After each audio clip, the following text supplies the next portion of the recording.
This is a training video for soccer. You should have your sheets for week 1 and week 2. And you can do a lot of the same things in week 2 that you did in week 1. It's going to be a lot of refresher skills from the first week. So what we're going to do is kind of go through the sheet to help you remember, or at least know what I've written and what I would like you to do. Now the format, it just kind of gives you a guideline. If you don't follow it exactly, that's fine. Sometimes the kids don't necessarily cooperate, so you got to be able to be flexible with what's on the sheet. So I'm going to just go through this, and then it's up to you of what works and doesn't work, and just as long as the kids are having fun and being safe.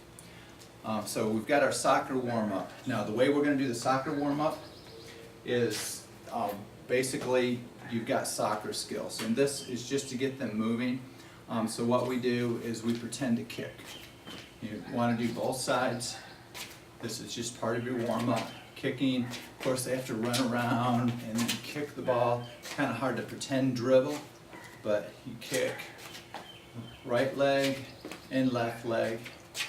And so you've got your kicking, you've got throw-ins. When the ball goes off the soccer field, you got to throw in. So you can pretend to hide the ball behind your head and step and throw. Some of them might not step and throw, but just at least get those arms moving behind the head. So you've got your kicking, you've got your throw-ins, and then you've got, of course, the goalie. And your goalie gets down.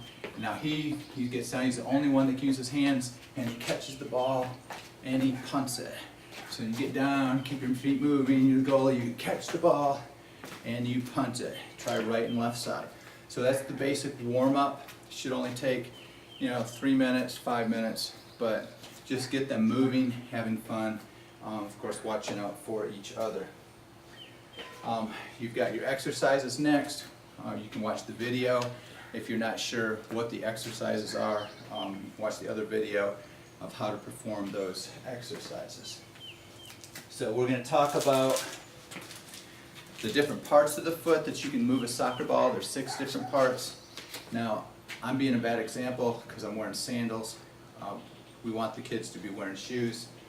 And you may have a mini soccer ball instead of the big soccer balls, but the kids are going to be moving the ball. Make sure they don't try to stand on them. You will have a skill of stop and go. And whenever you say stop, you want the kids to rest their foot on top of the ball, not trying to stand. They do have to balance. You've got both feet. So when you get to the part where they're actually moving the ball with their feet, anytime you say stop, and with fours, you can always have them, if you have music going, listen for the music. When the music stops, they have to stop their ball. So the different parts of the foot, obviously you've got the bottom of your foot. Then you've got the inside, outside, that's 3. You have your toe, not the best place for this to move a soccer ball. And you've got your heel, and then you've got what's called the instep, or the laces. So those are the 6 parts of your foot that you can move a soccer ball. So we want the kids to try to practice at least inside and outside and the bottom. So the other parts, a lot of them will actually kick with their toe. That's not ideal, but right now we're just trying to get them to experience moving a ball with their soccer feet, or with their feet. Alright, you can put cones down. The 3-year-olds, you may not want to use cones. Just having them move around and controlling a soccer ball is a big deal. But if you get older kids, you can put cones out.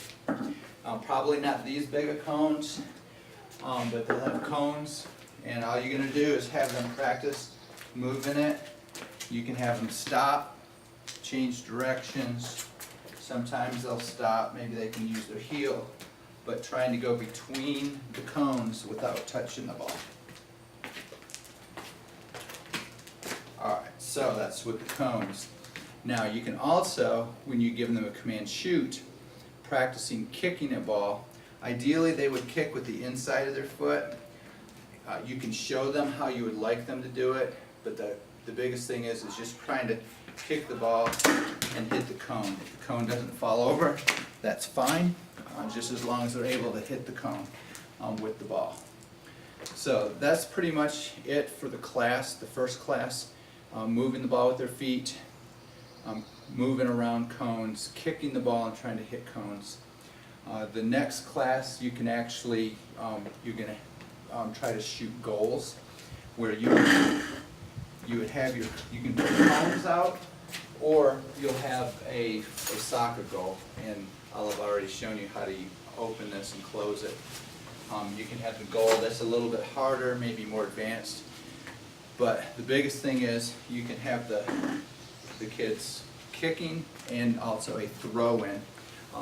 If you're doing the throw-in, the ball has to go behind the head, and they're going to throw it and run after the ball. And when they do that, they can throw, and you can have them skip, you can have them gallop, but use the gross motor skills that we've discussed in another lesson. The goals, using cones as goals.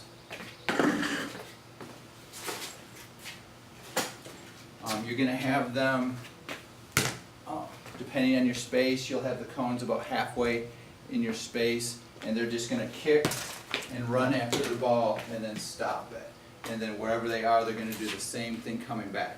Every time they kick it, you can move the cones in just a little bit closer to make it harder, and they have to be a little more accurate in their kick. So they're kicking it and then going after the ball. You can do the same thing with throwing the ball in.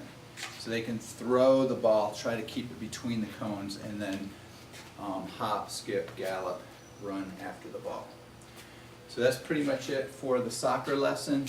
If you have any questions, you have my number to call me.